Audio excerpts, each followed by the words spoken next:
skolās, ja, tur stāsta, tur vislabāk apmaksātie ir augstskolu pasniedzēji, ja, patiesībā būtu jābūt bērnu dārzu pasniedzējiem vislabāk, jo tur ir jābūt visaugstākā līmeņa speciālistam, lai spētu uztvert un spētu komunicēt ar, teiksim, cilvēku, kurš vēl nav sačakarējies mūsu sabiedrībā.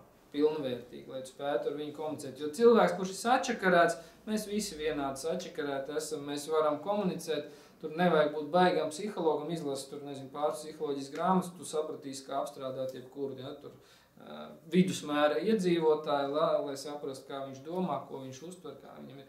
Lai tu iemācītos runāt ar to, kur apziņa darbojas pagaidām vēl zemapziņas līmenī, tad tev jāmāk ar viņu komunicēt zemapziņas līmenī, tur ir mākslai jābūt diezgan labai, ja? Un tas ir tas svarīgais moments, ko es teicu, tur man liekas jābūt speciālistam, lai tu būdams pats apzināts spētu komunicēt neapzinātā līmenī. Patiesībā tā ir ļoti vērtīga lieta, ja tādas iemaņas ir, un viņi laist zudumā arī nebūtu pareizi. Ja? Nu, tā es nesaku, ka tev jākļūst par bērnu dārza audzinātāju tagad ir, bet vienkārši ir maz cilvēku, pat es teiktu lielākā daļa mammu nav spējīgas normāli komunicēt ar saviem bērniem. Šodienas apstākļos neviena praktiski nespēja komunicēt un uztvert savus bērnus.